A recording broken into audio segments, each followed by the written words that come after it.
All right, ladies and gentlemen, welcome back once again to another episode of Indecent Disclosure, where I, Steven, and you, I don't remember my name, honestly. lady friend of mine, Holly White. That's it. Yes, you're right. Okay. It's you got to put the "ol" in front of it. Holly White. I like Holly Old White. Holly White. Yeah. Sounds like it could be like a Chef Boyardee thing or like a Aunt Jemima thing. Holly White. Holly Old White. I don't know. Maybe. Orville Redenbacher. Exactly. One of those ones. But anyways. Welcome. Yeah. Thanks for joining us. We're the most probably non-traditional podcast that you listen to. Very loosely based on just a little bit of this, that, and the other. Based on our lives, on the true story of our lives. Yeah, true story. Just remember, our loosely lives. based. Yeah, but how was your weekend? It was muy fun. I went down to Phoenix to be with my best friend and her baby, who is turning 1 year old on March 25th, but we had her birthday party this last weekend.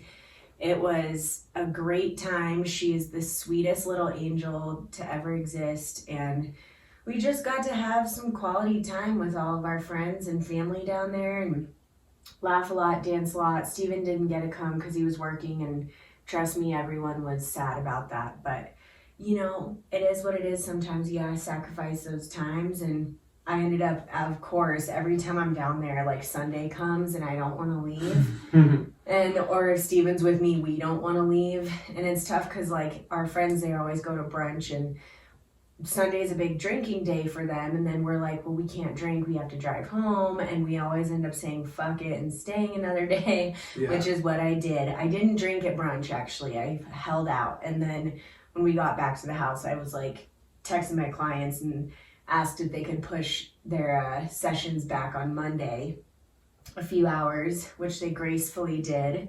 So I got to stay and party, and we laughed, which is, you know, my favorite thing ever. Actually, one of the funnier moments that I wanted to discuss too is that last night we were all just fucking lit. Like, I got a random phone call, so I don't remember the call at all. I do know the level of litness that existed.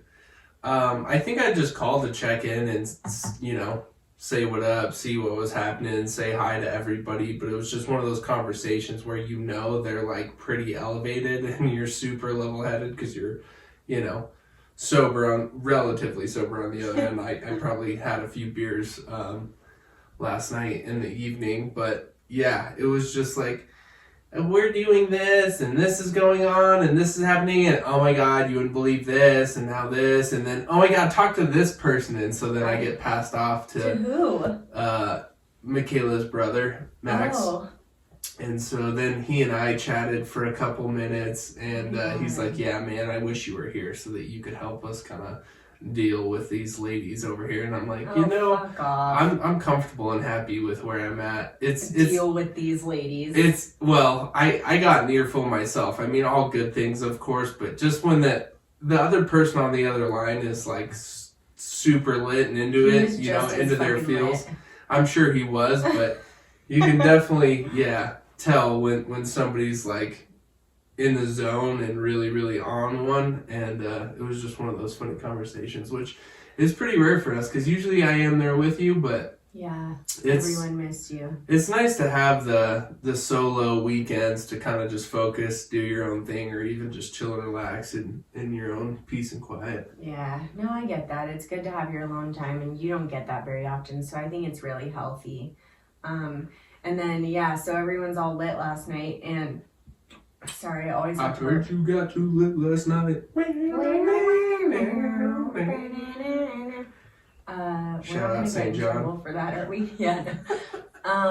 We give him credit. And we're all dancing. Michaela shattered a huge, one of those like massive Costco-sized vodkas outside. Was it full? It was like half full, at least. Costco vodka, that shit's cheap. Yeah, I guess. But also it was like, what the fuck? We were like sitting, they got one of those really nice fire pit tables. Mm-hmm. And so we're all sitting out there dancing, chilling, and then just like, boom! Glass shatters everywhere. Yeah. And they got a baby running around, so that's not good. She was deeply asleep. She'd been asleep for hours. Sure, but breaking glass on the concrete outside by the pool and stuff. We're like, you're gonna have to literally vacuum the ground out here. Right.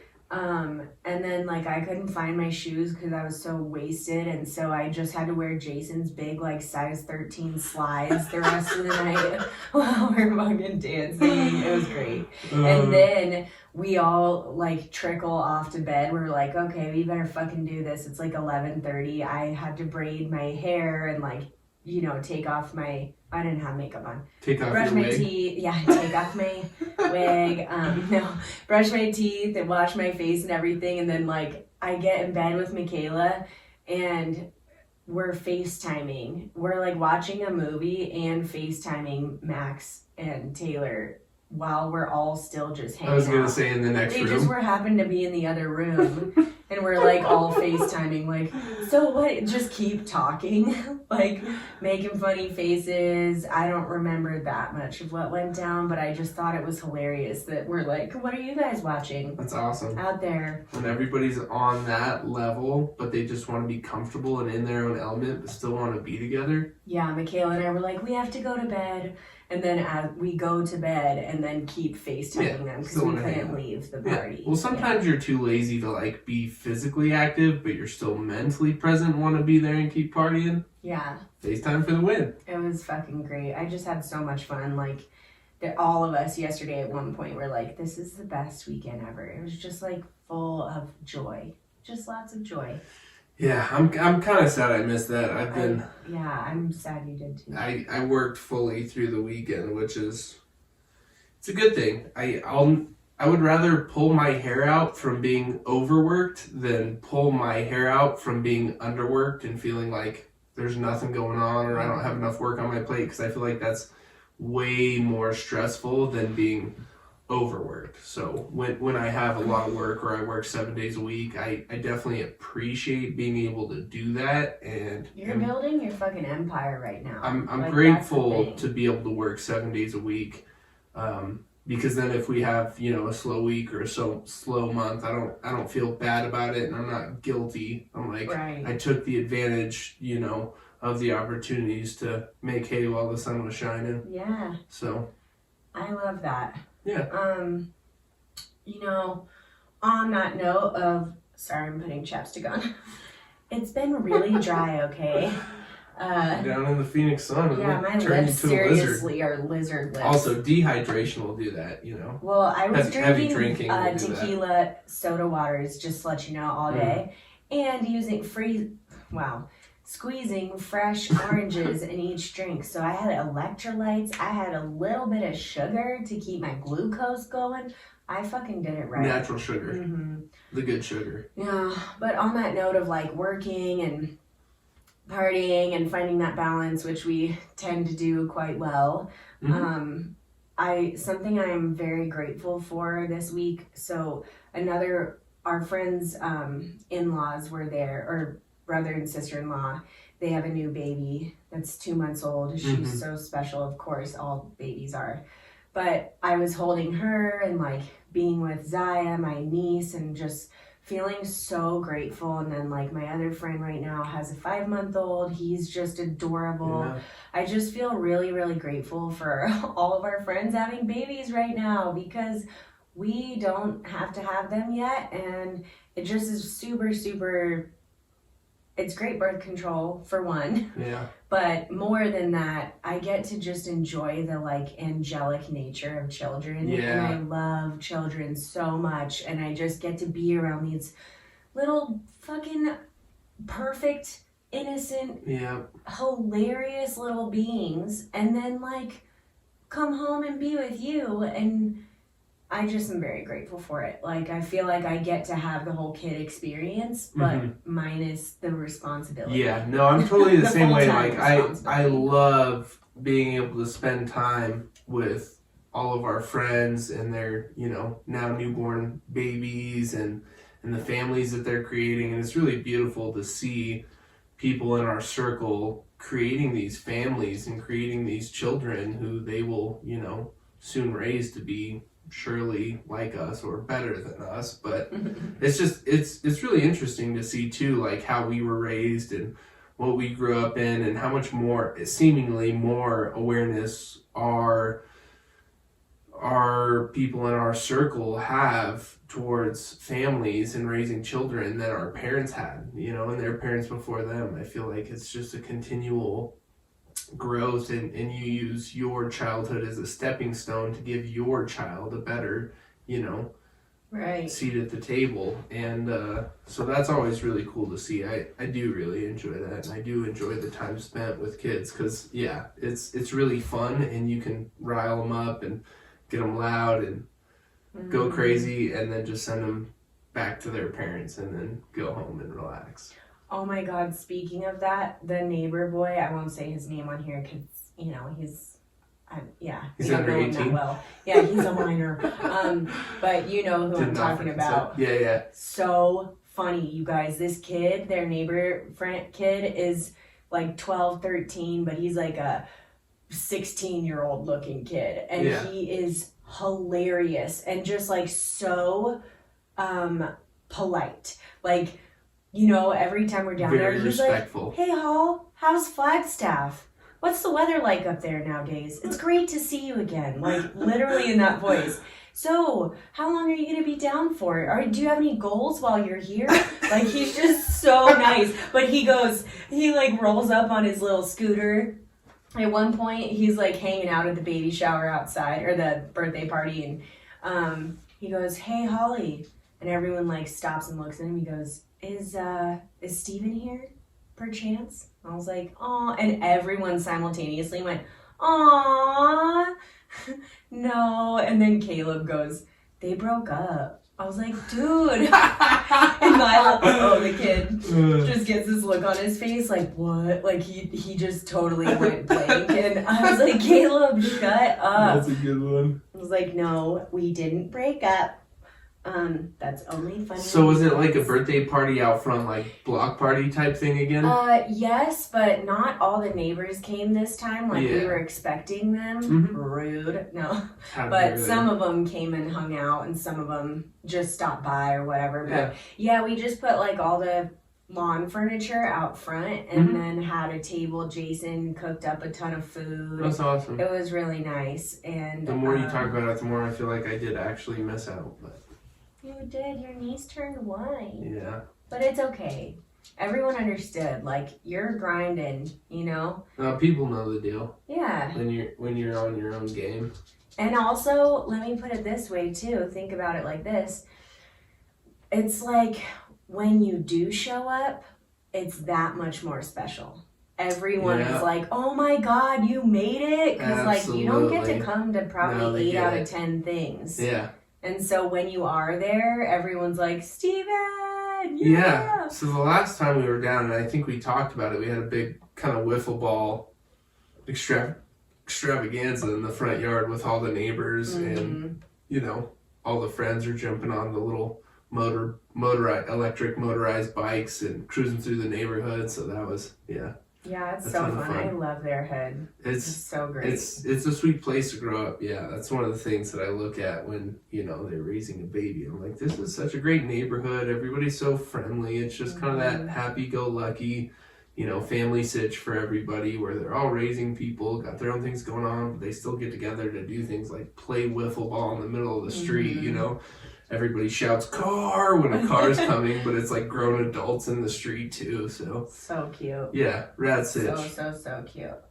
Well, that's something I'm super, super grateful for. And also, like, on the note of gratitude, I know I say this all the time, but like, I'm really, really grateful for you, Stevie, because not that like I need anyone else to explain this to me, but it does help that every time I'm with my friends without you, you know, they remind me like, Steven is super fucking special, and he has his shit together, and honestly, like, you need someone to put you in your place a lot of times in like a nice way, and he knows how to do that. Like, it's so funny, one of our friends last night put it in the perfect way. She's like, you need someone very particular to love you. Like, and I was like, wow. No, but she's like, I mean that in a way that, like, you need to be loved in a like very unique way. Like, I think you have all these things, as we all do, but she's like, you know, you're a complicated human. Like, you have a lot of things at play. Layers. And you won't put up with like any kind of bullshit, and neither will he. So she's like, the fact that he can handle you as who you are, which is whatever we all know Holly is, and also just like love and adore you so much for that, and like also take your flaws and not be an asshole about them, but like work with you on them and like show all your cards to each other. That's huge. And like, I don't look like, we were joking about how you're not afraid to say like, I could have used some more time alone.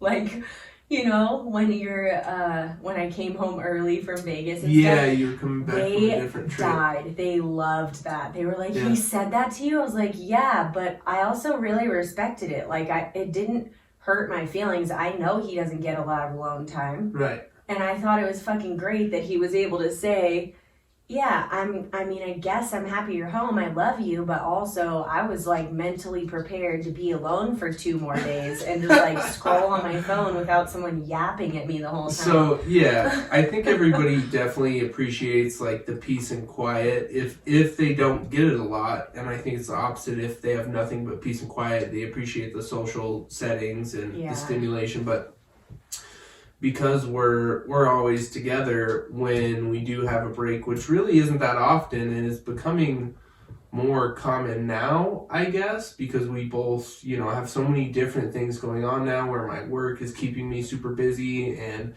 you know, if you have freedom to go spend time with the friends down in Phoenix for a birthday party, you definitely make sure to go do that. Like, it's definitely something we're experiencing more, and I'm just definitely appreciating the time to be alone and have things be quiet, because I didn't used to like to be alone or have downtime or quiet time, and now it's definitely something that I appreciate. So when you were going on a trip for, I think it was supposed to be 4 days or something, it was like a long weekend, I was like, perfect, I have 4 days. You know, I can let the house be messy or not clean up after myself or whatever for 4 days. And then on, you know, the 3rd day or 4th day, clean up so that when you come home, everything's nice and neat and organized. Which also, you guys pay attention to that.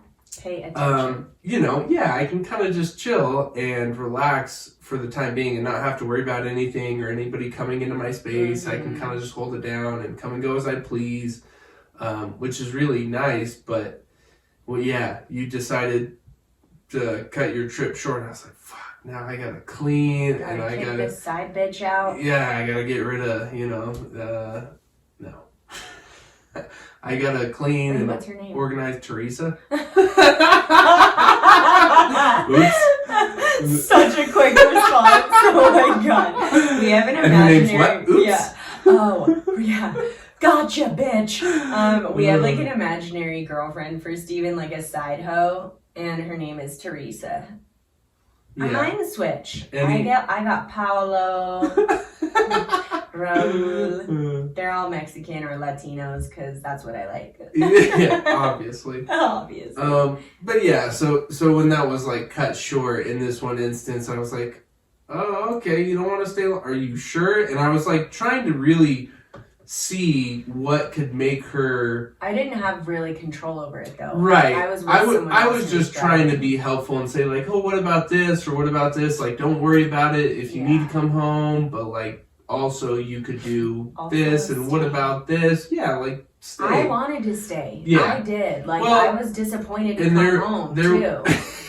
I was like, what the fuck? I wanted to party and like... That kind of sounds bad. But yeah, there was like a big snowstorm and it did actually end up shutting down the highways and stuff. So I think it was definitely a smart move in this case. But it was just kind of funny because I was like, I could definitely chill for another day or two, and I definitely planned on doing that. So now it's, kind of cutting my plan short, which isn't a big deal. Like, but then obviously, you got 4 days the next weekend. Yeah, no, it definitely worked out. I definitely get my fair share of alone time, and I enjoy it while I have it. But I do really also enjoy, when you're here and having our day-to-day usual.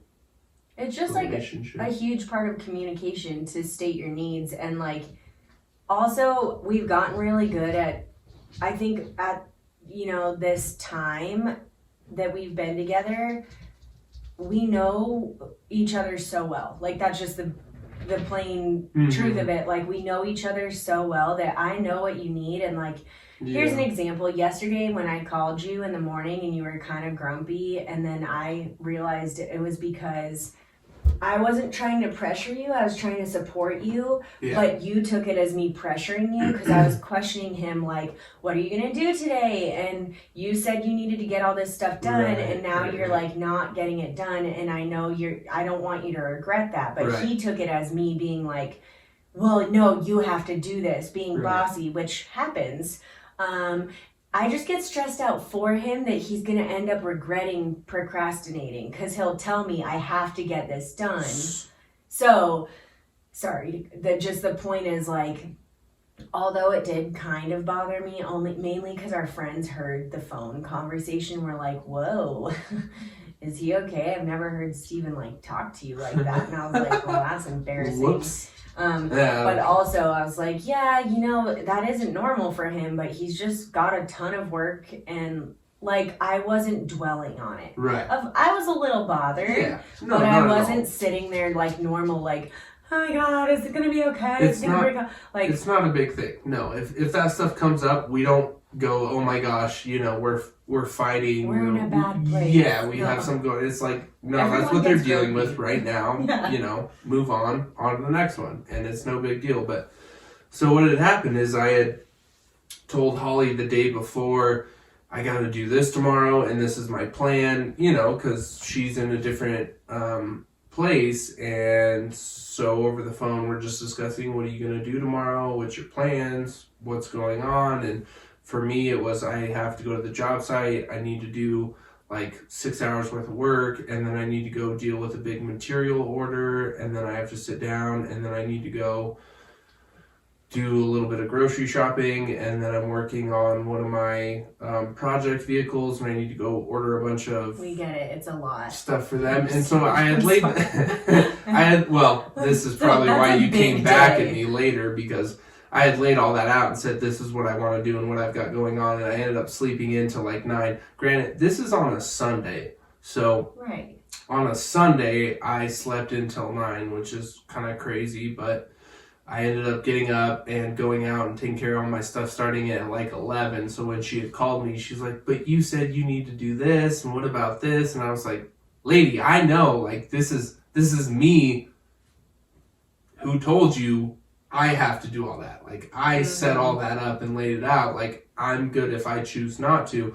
But I'm definitely in a different place with procrastination and making sure that I don't put things off. And for me now, it's about kind of sitting down and really dedicating myself to doing the best and smartest thing with my time instead of... Work smarter, not harder. Yeah, instead of just doing whatever willy-nilly, I really have to make sure that I'm doing the smartest thing I can with my time. And so for me, it was just about reevaluating what I had thought I was going to do and actually sitting down and taking the time to reevaluate, what I was actually going to do and then doing something a little different. So plans changed on my end, but you were definitely making sure to just keep me true to my own word of I need to get this done and I need to do this. Well, and I don't give a shit about the groceries and your stuff like that. It was mainly you had told me like, oh, I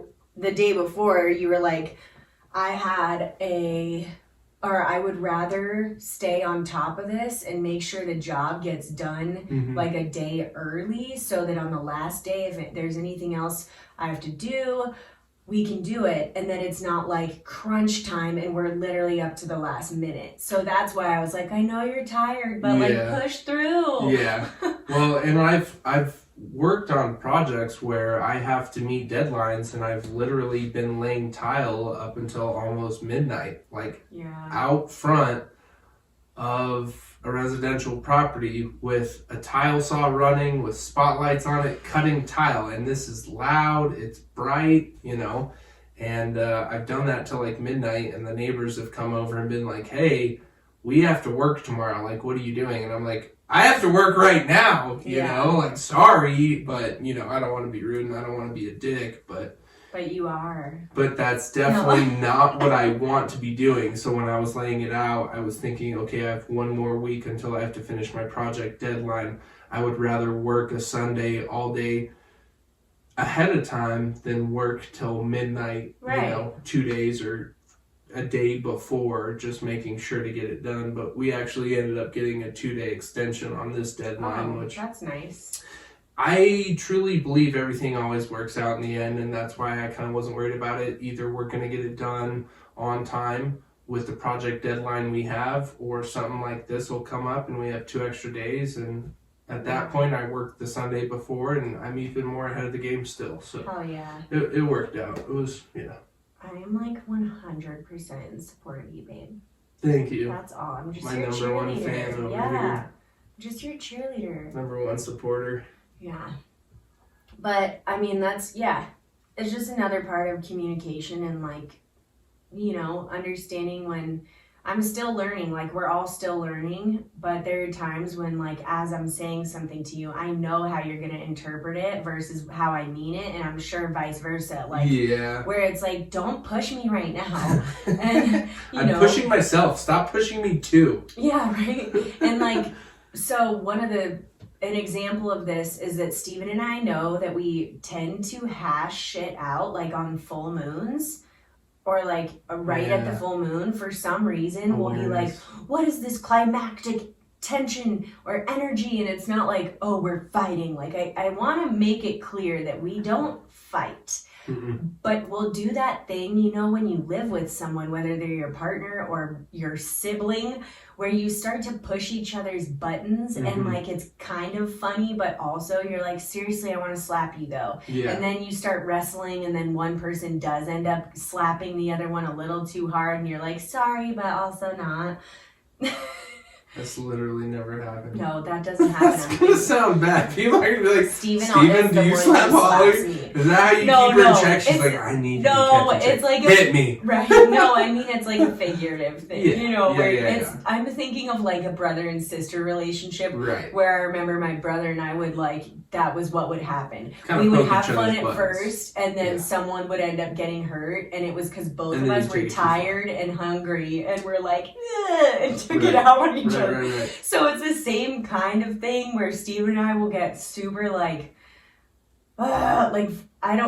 it's very minimal. We'll maybe have like a few minutes or an hour where we're just like, pushing each other's buttons a little bit. We seem kind of annoyed of each other. It usually ends in us just fucking and getting it all out. But usually that's just what she needs. That's just, usually what it is. Well, I'm like, come on. Sometimes you just gotta sort yourself out with your, reproductive parts. Yeah, and on that note, sort it out. I also like start bleeding on the full moon usually, so it's like there's a culmination of a lot of things going on there. Yep.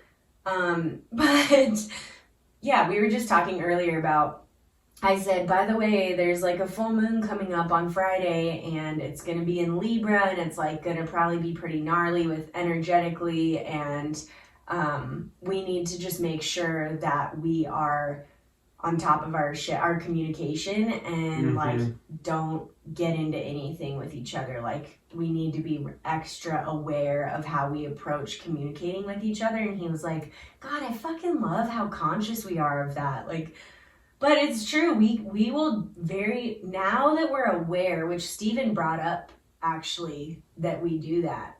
Like, probably 2 years ago, you said, have you ever noticed that like we get this like, I don't know how you brought it up, but you said like all our shit comes out like on the full moon.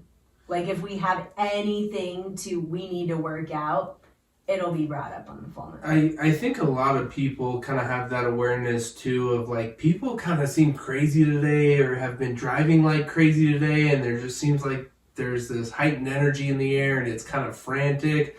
But if you have the awareness behind that going into it, you can definitely remind yourself, hey, this is going on, but it's cool. We can just breathe through this. And we definitely have gained and grown in our self-awareness and how we handle ourselves and conduct ourselves, and in our own relationship also, and how we move forward and progress through things. And it's in a very conscious way, which I think has really helped us, because then we're not just shooting from the hip all willy-nilly, just I feel this way and now I have to react. It's like going into it, hey, if things start to arise, just know it's okay. Everybody's feeling some type of way.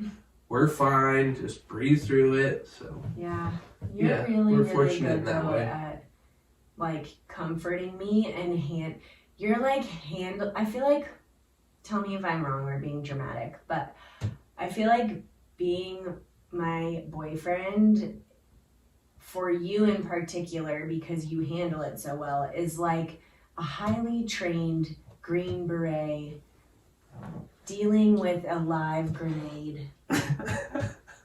Like in certain regards, not all situations. Like I'm not overly sensitive I am overly sensitive.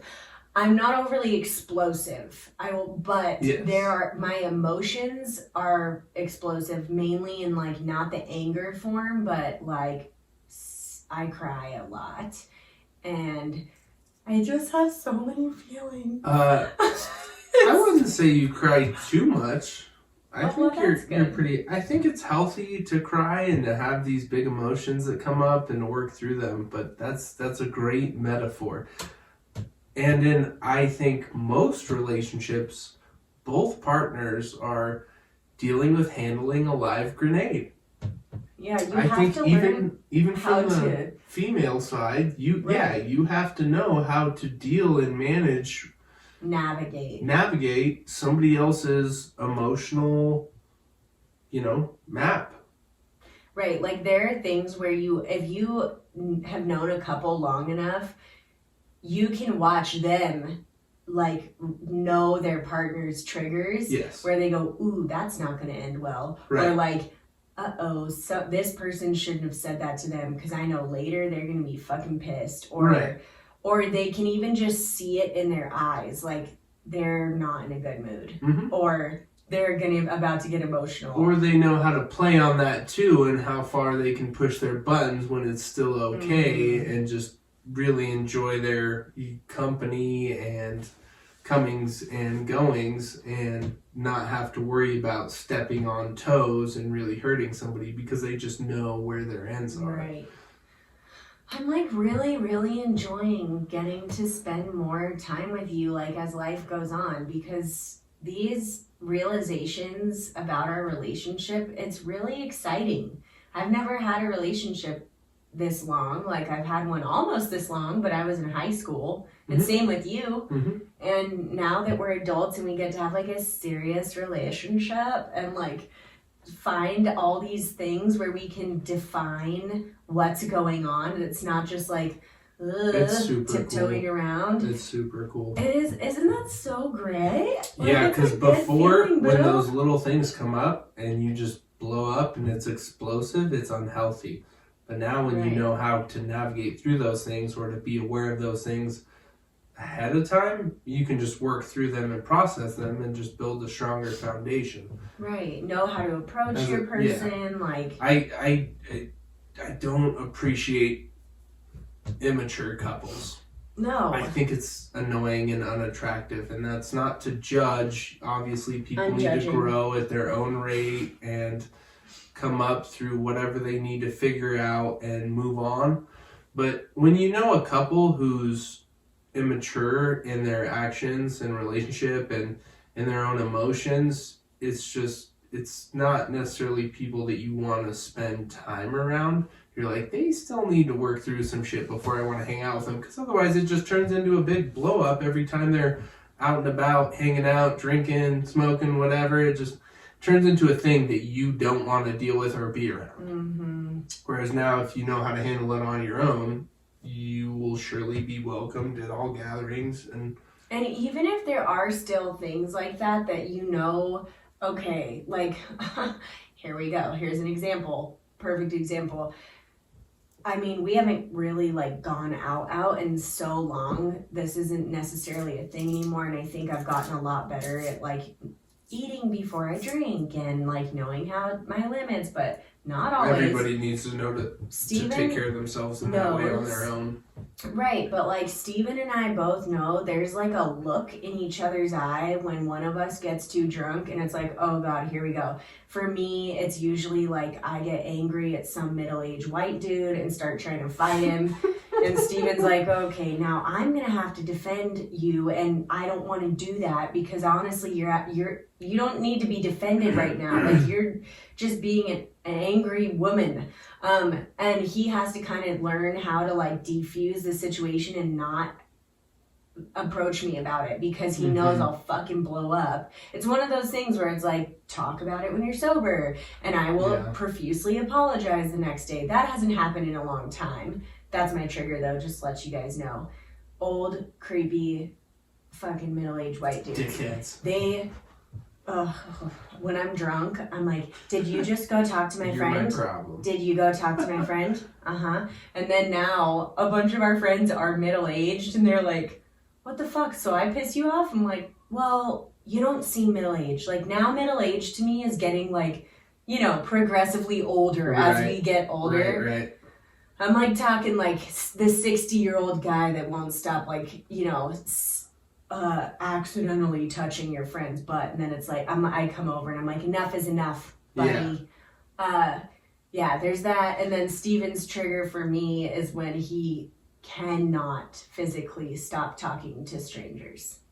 And leave. I can become everybody's best friend when I'm on one, but also the other side of that coin, and it just happened actually while you were gone. I went over to my brother's house. He was doing a big smoke out of ribs, and he did a salmon, and he did chicken and potatoes and all the things. And I had gotten off work on a Saturday and headed over there kind of late to the barbecue. But when I got there, I was long overdue for a good meal, and I was already hangry.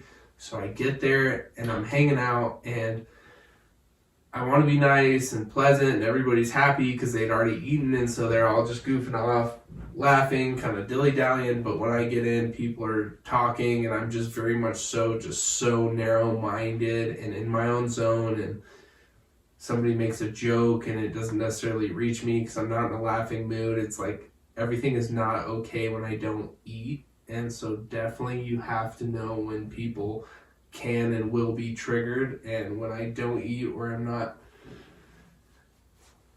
properly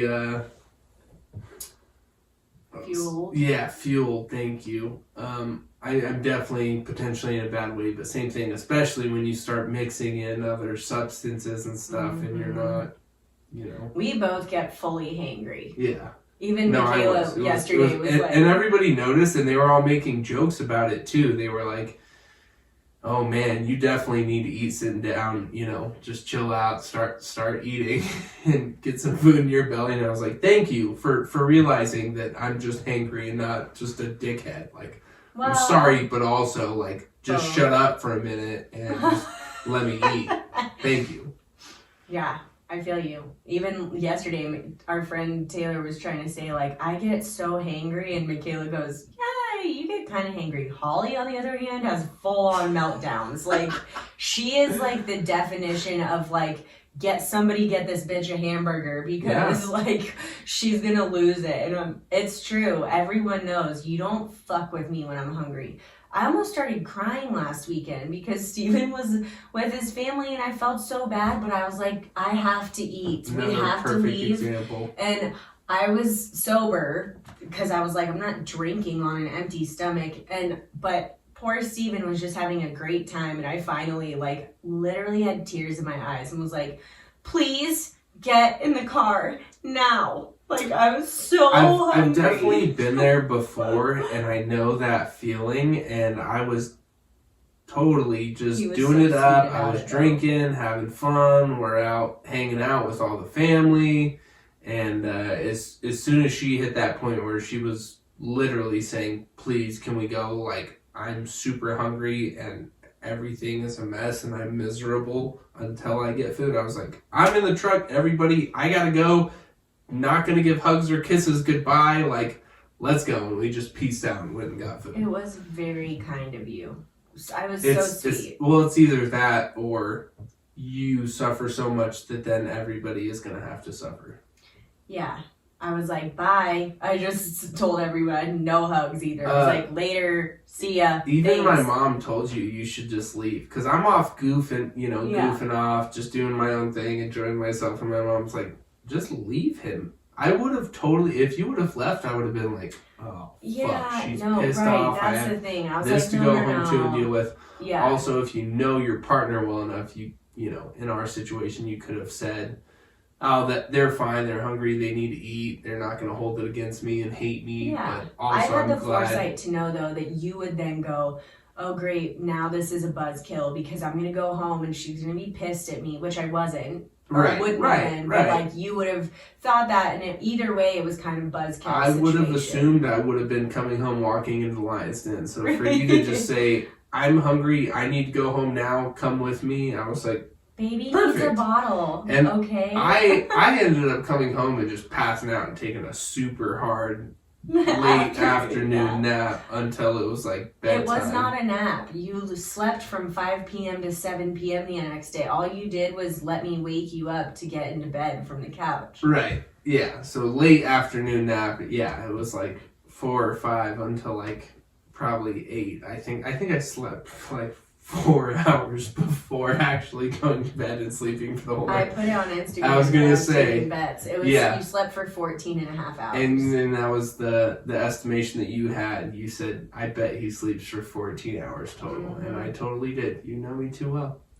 Well, it's nap time for y'all because we need to get our ad in here. So we will be right back. Snooze.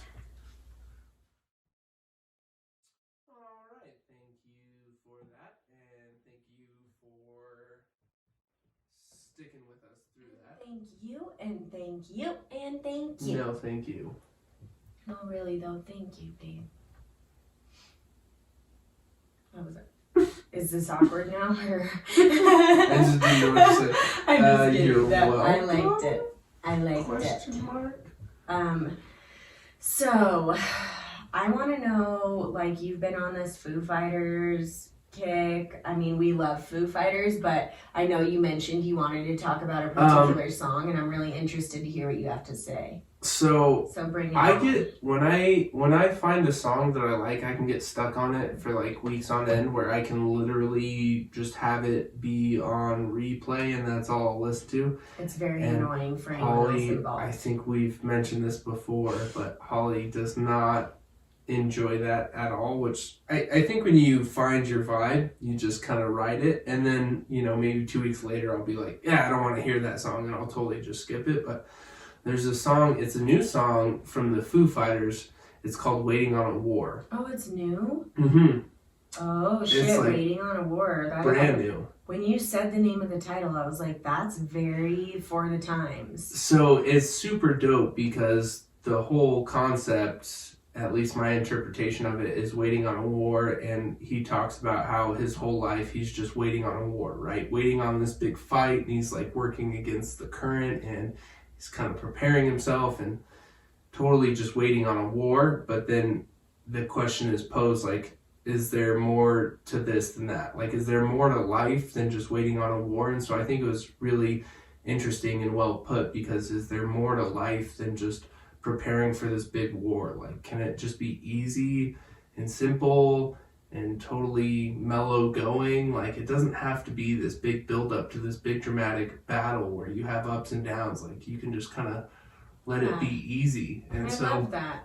And you shouldn't always have to anticipate shit falling apart. Right. You shouldn't be preparing for a battle constantly where you think, the dark side is always coming. It can be better than that. It can always be beautiful and nice and easy, And then when the tough things do arise, which they inevitably will, no matter how great your life is, you handle it much differently because it's not suddenly, I knew it was coming. Right. This is the shit storm I was waiting for. It becomes, well, that's a rut in the road. This is sad. This is angering, whatever. But like, my life is beautiful and I'm going to get over it. I think it's just about letting go of that kind of unpleasant upcoming potential of things like I'm super high and things are going super well, but when's the crash coming, basically? And I think it's about letting go of that feeling and that thought of this has got to end. It's too good to be true. There's just more to life than that. And so that was something that I was definitely getting stuck on, because Foo Fighters is definitely got to be my top 3 favorite bands. It was my first concert that I ever saw in person ever. Like, ever show concert was Foo Fighters way back in the day. And so they definitely hold a place in my heart just because Dave Grohl is a G, and he actually used to be the drummer for Nirvana. Everybody knows that. I doubt everybody knows Everybody who knows Dave Grohl knows that, or Nirvana, or Foo Fighters. I feel like that's an insider trade secret. You know what? Maybe I'm just overconfident in my No. I would say I'm just kidding with you. Like, not everybody knows that. For sure. It is a cool fact for sure. Fun fact. We love you, Foo Fighters. We love you, Dave Grohl. But yeah, so that was a big one that I did definitely want to bring up because I felt like that a lot. I can't wait to hear it. Super dope one. Is it also a good song? Oh, it's a fantastic song. I'm sure it is. It's one of the songs that I literally can put on repeat and listen to for a long time. A long time. A really, really, That's really, my really, reference. really long time. A long time. That's how long. A long time. A really long time. Oh, that's awesome, Bana. So what else you got? Another good actually song, since we're on the topic of songs, is song. Will Smith, Getting Jiggy With It. I was just gonna say Getting Jiggy With It. Come on, I'm pretty sure that's like his only song, right? He doesn't have. If he does, he's. Did you know that was one of like my top 3 songs that I used to sing on karaoke as a kid? No. It was that. But that's a fantastic karaoke song. Here. Okay, that's obvious. And what was the other one? That's stupid. Sorry, I think it's probably a stupid song. That Superman song. I can't remember. Oh, 3 Doors Down. Yeah. If you go crazy, then will you still call me Superman? Oh, I don't even know it. See, yeah. If I'm alive and well, will you be there holding my hand? I'm glad I'll keep you by my side, my superhuman, my ever kryptonite. Whoa, yeah! Yep, that one. Those man, we probably just scorched some folks' ears. They're probably on fire. Yeah. Because our shit is lit.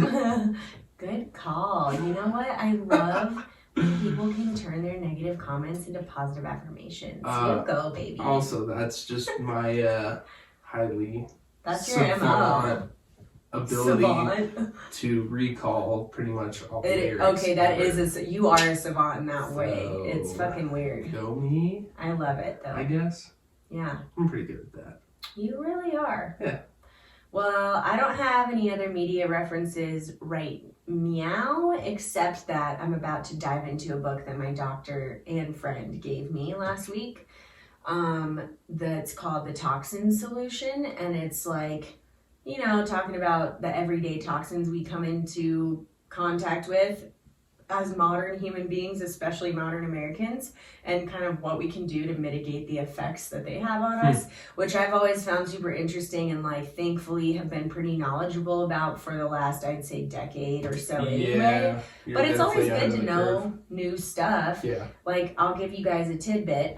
My brother told me this probably 10 years ago, and so I've already been quite aware of this, but the BPA residue in receipts and the other toxins in receipts is so incredibly toxic for our bodies, and the half-life on it is like 40 years. Is it just BPA? I thought there was something else, no, like there's some other something crazy else. harsh Yeah. chemical. It's like, and literally the second you touch it, it sinks into your skin. And the half-life is forever. I've heard about cashiers and how much toxins they have introduced in their bodies just from handling receipts. And I heard about this several years ago also. Good. And so anytime I go to check out, I mean, who needs receipts really? Like, right.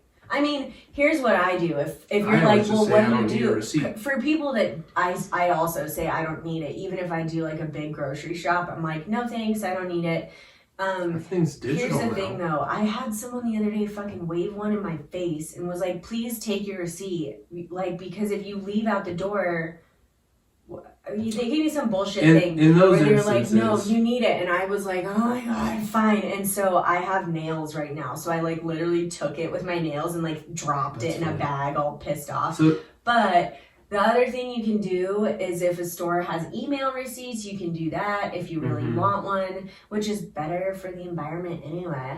But that, or you can just like pull your sleeve down and touch it with your sleeve. Like, I know it sounds kind of funny, but you can even, if the cashier doesn't give a fuck and they're already touching it, just put your bag out and have them drop it in. Right. Yeah. So yeah, there has been a time where I was like checking out with like alcohol and stuff, or I tell them like, I don't need a bag for anything. And they're like, well, then you should take the receipt because it just looks like you're walking out with just a bunch of shit in your hands. Like, it might not look good. Yeah. So in that case, I definitely get it. But luckily, everything's digital. Most stuff is. Well, I'm excited. Like, I'll let you guys know what else I learn if there's anything extremely relevant, I guess, which I'm sure there will be. There's a bunch of things. So even a couple years ago, I started hearing about toxic metals in deodorants. Yeah, that's a huge one. And yeah, just common health products and stuff that have a bunch of actually really bad things in them that you continuously ingest because you're using it on a regular basis, but you just don't know the actual elements that are in those products. And I was never like a big health nut, but when something like that came up, I would just switch to a seemingly, or what I thought was a healthy product, because I thought, what do I stand to lose? Just by switching a deodorant. So I've been doing those things for a few years just because it started to arise a few years ago, but it's nice now that there's so much information on that stuff. Oh yeah, absolutely. You have an app, sorry. Yes, you're right. Thank you. You read my mind. Look, you guys, we're doing it again. He was. We are so gross. Fuck us. So I have an app called Think Dirty that you guys should download immediatamente. It is free and it's awesome. It only works on beauty products is the one thing that is kind of a bummer, because if you're looking at like toothpaste or things like that, doesn't really work. But it has gotten so big that it works for most brands, whether it's shampoos, face stuff, lotions, like whatever, any kind of beauty product, makeup. You scan the barcode of the thing and it tells you like exactly what's in it and what each ingredient means, like what its purpose is for being in there, what the effects it can have on your body, and like its carcinogen factors as well. So it has like green light, yellow light, red light, and it will list everything. So a lot of stuff, it's like, okay, it'll be green because everything in it is actually totally safe. But then it will tell you like, well, it has a yellow part here, like meaning like, you should be wary because it's heavy in fragrance, and like synthetic fragrances are a big no-no usually. So it's just very cool, and I love that it's so informative. Like you can literally click any ingredient and it tells you, these are the risks, this is what's going on with it. It's just super fucking cool. So and something like that for me is super beneficial because I don't have a biology background or any sort of substantial education in chemicals and all these different things that we deal with on a day-to-day basis. So the whole green light, yellow light, red light system works for me because I played that game as a kid, and so I know green means go, yellow means so slow, red means stop. You did get an education. Thank God for, these apps. Yeah. No, it's wrong, man.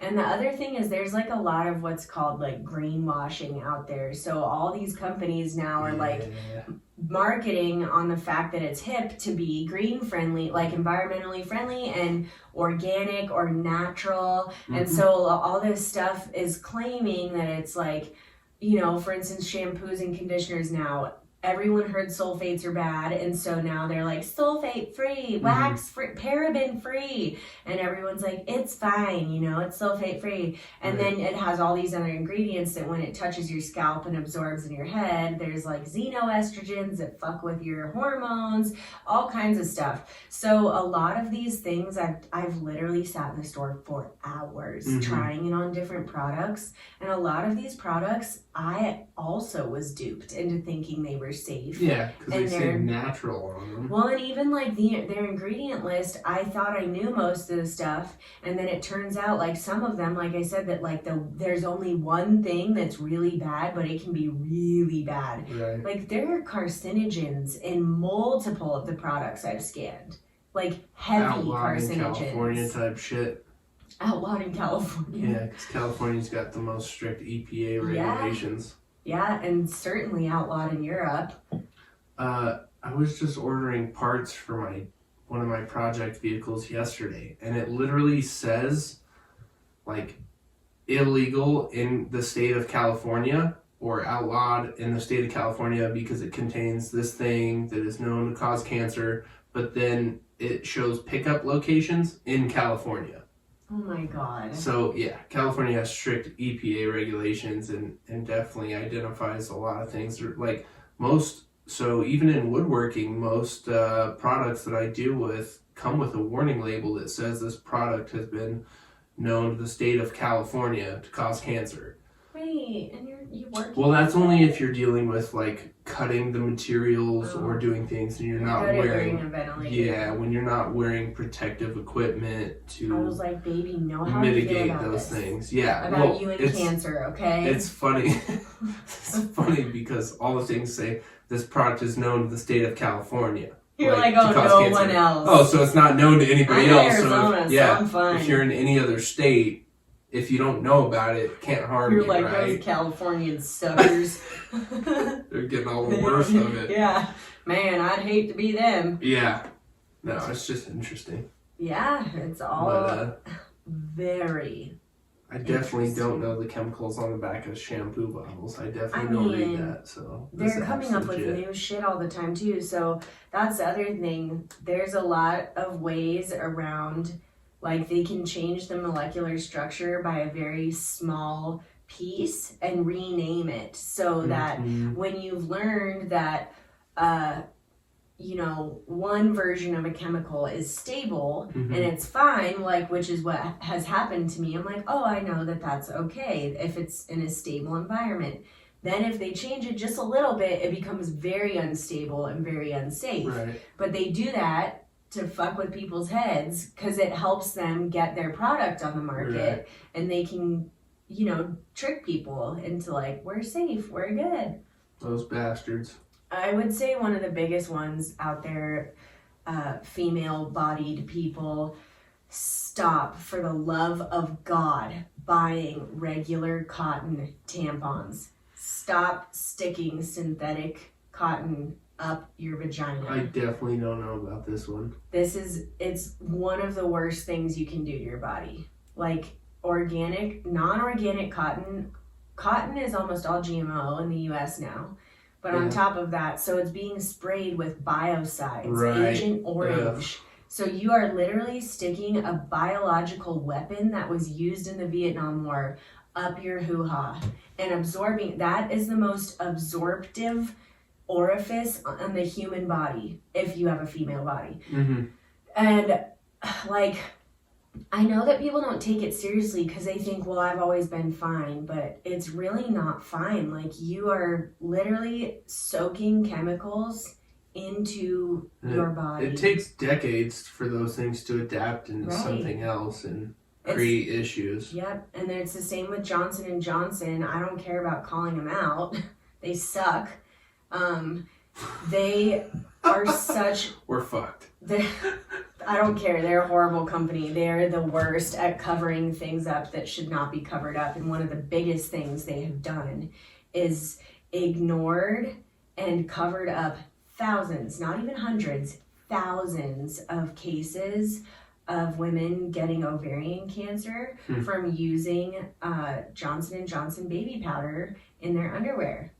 And so that's the other thing. Even babies, you put baby powder in a baby diaper. So a little girl, little infant, mama doesn't know that that's going to hurt her because everything Johnson & Johnson has claimed is safe. And they've disregarded all these things, or if people take them to court, they're instantly taken for all they've got because their lawyers are the biggest, baddest lawyers in the country. And so finally, a woman, I just listened to a podcast on it.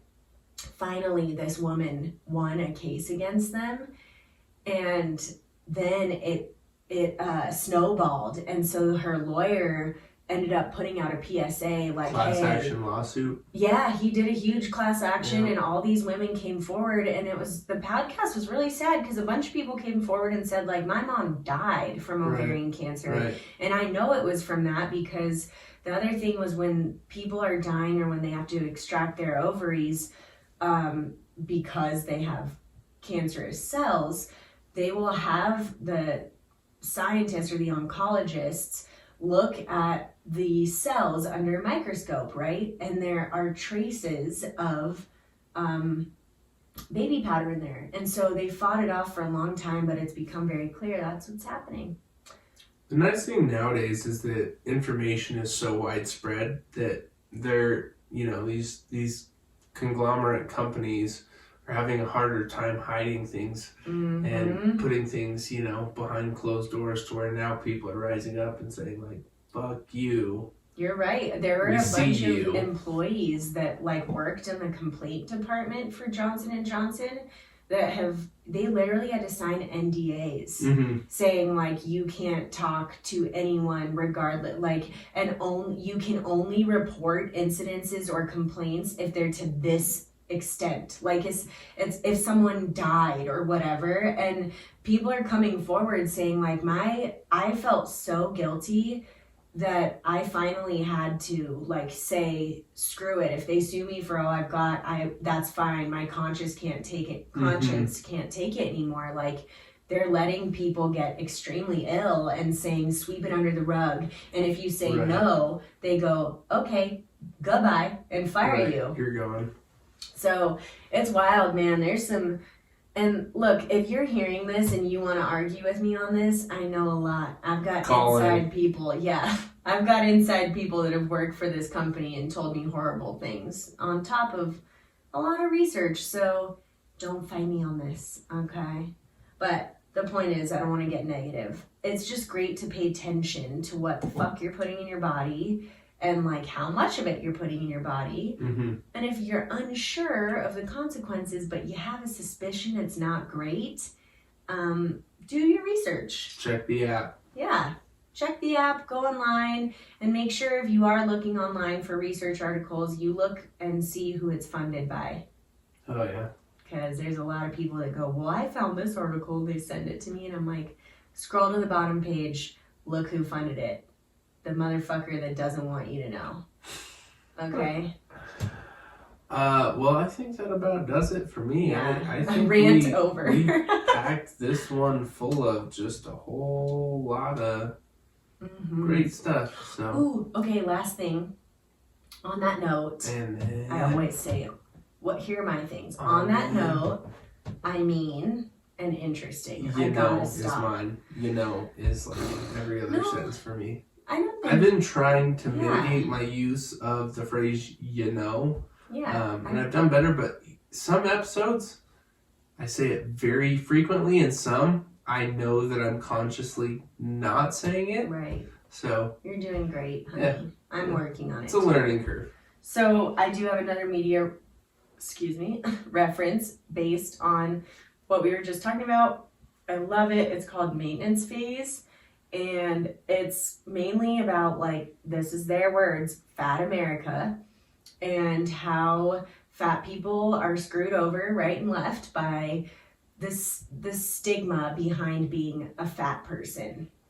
And we've talked about this before, that health in no way is related to your fatness or your thinness. Like, there are times when it is, but more often than not, it's an internal game, no matter your size. But I love this podcast because it's two journalists that are very well researched, and they know what the fuck they're talking about, and they break down a bunch of subjects that we, I think, as Americans have just, it's like good old American shit that we have let come into our lives as a norm, and then they break it down in, like, just how corrupt or messed up it is. Right. Like, one of my favorite episodes is about The Biggest Loser, and, like, how abusive it was behind the scenes. Oh, man. How it messed with America's heads. Right. It, like, messed with all of America's heads. So if you want to listen to a podcast about stuff like that, where things are revealed about,